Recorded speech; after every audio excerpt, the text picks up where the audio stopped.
Baik pemirsa, kita lanjut ya, yaitu yang terakhir adalah Imam Ahmad bin Hambal. Imam Ahmad ya bin Hambal rahimahullah, nama lengkap beliau adalah Abu Abdullah Ahmad bin Muhammad bin Hambal Hilal Ash-Shibani rahimahullah. Dilahirkan di kota Baghdad pada tahun 164 Hijriah. Dan beliau meninggal di sana pada tahun 241 Hijriah. Demikian berdasarkan periwayatan yang sahih. Sejak kecil beliau sudah menuntut ilmu, bahkan mengadakan perjalanan dalam rangka mencari ilmu ke Syam, Hijaz dan Yaman. Beliau juga menimba ilmu dari Sufyan bin Uyainah dan ulama lain yang sezaman dengannya. Sebagaimana beliau juga menuntut ilmu dari Imam Syafi'i selama beliau tinggal di Baghdad. Imam Syafi'i berkata, ketika aku pergi meninggalkan Baghdad, tidak ada orang yang lebih bertakwa, zuhud, wara, dan alim melebihi Ahmad bin Hambal. Banyak ulama yang meriwayatkan ilmu darinya, bahkan para gurunya sendiri, di antaranya Imam Bukhari dan Imam Muslim. Imam Ahmad rahimahullah banyak menulis buku hingga dikatakan bahwa karya tulisnya mencapai 12 tumpuk. Dikatakan pula bahwa beliau telah meriwayatkan 1.000.000 hadis. Di antara karya tulisnya adalah Kitab Al-Musnad Al-Kabir, yang merupakan musnad terbesar dan terbaik. Dalam kitab tersebut, beliau tidak memasukkan hadis kecuali hadis tersebut dapat dijadikan dalil, dan hadis-hadis tersebut beliau memilihnya lebih dari 750.000 hadis. Jadi 750.000 hadis.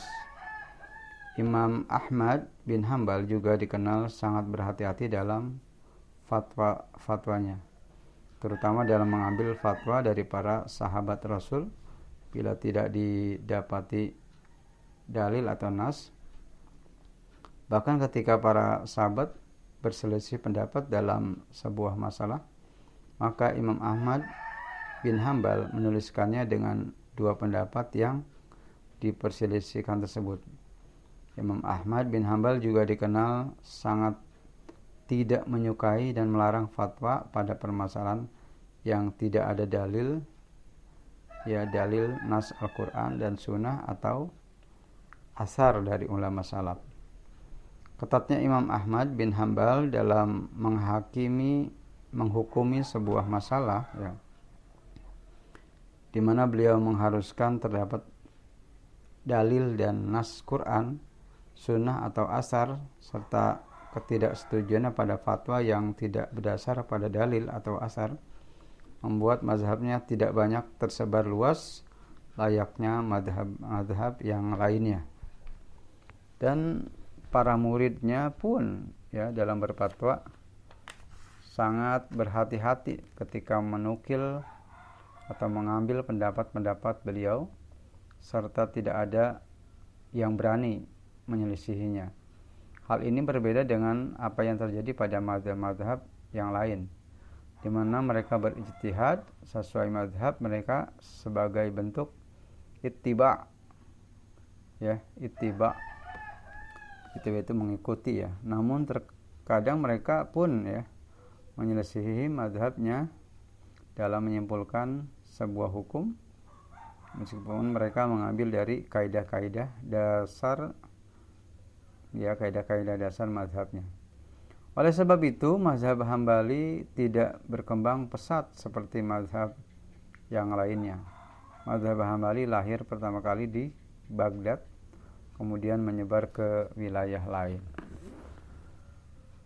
Itulah biografi dari 4 imam madhab yang sudah kita bahas pada pagi hari ini ya. Untuk selanjutnya nanti kita akan membahas tentang biografi para ulama hadis ya.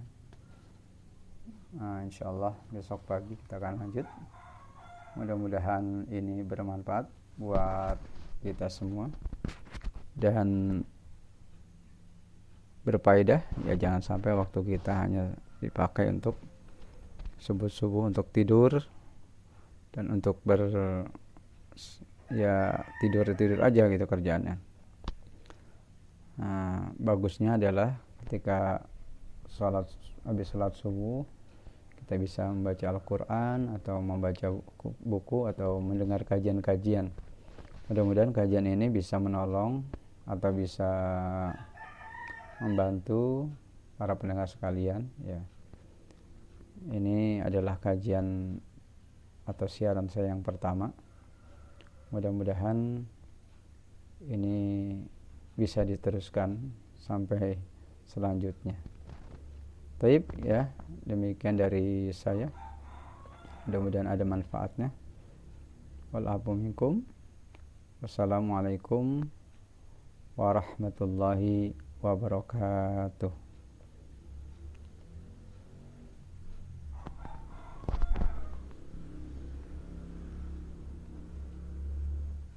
أعوذ بالله من الشيطان الرجيم.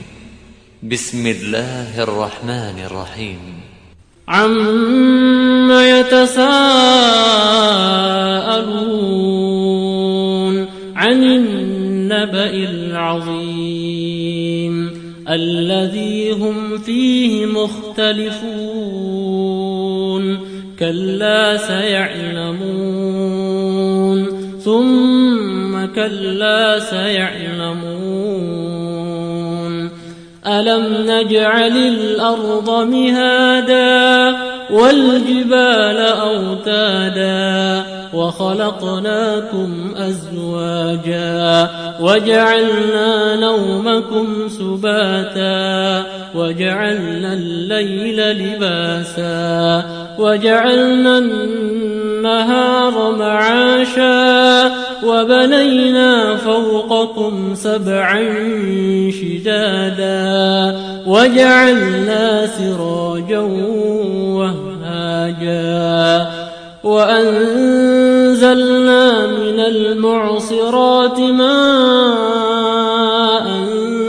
ثجاجا لنخرج به حبا ونباتا وجنات ألفافا إن يوم الفصل كان ميقاتا يوم ينفخ في الصور فتأتون أفواجا وفتحت السماء فكانت أبوابا وسيرت الجبال فكانت سرابا إن جهنم كانت مرصادا للطاغين مآبا لابثين فيها أحقابا لا يذوقون فيها بردا ولا شرابا إلا حميما وغساقا جزاء وفاقا إنهم كانوا لا يرجون حسابا وكذبوا بآياتنا كذابا وكل شيء أحصيناه كتابا فذوقوا فلن نزيدكم إلا عذابا إن للمتقين مفازا حدائق وأعنابا وكواعب أترابا وكأسا دهاقا لا يسمعون فيها لغوا ولا كذابا جزاء من ربك عطاء حسابا رب السماوات والأرض وما بينهما الرحمن لا يملكون منه خطابا يوم يقوم الروح والملائكة صفا لا يتكلمون إلا من أذن له الرحمن وقال صوابا ذلك اليوم الحق فمن شاء اتخذ إلى ربه مآبا إنا أنذرناكم عذابا قريبا يوم ينظر المرء ما قدمت يداه ويقول الكافر يا ليتني كنت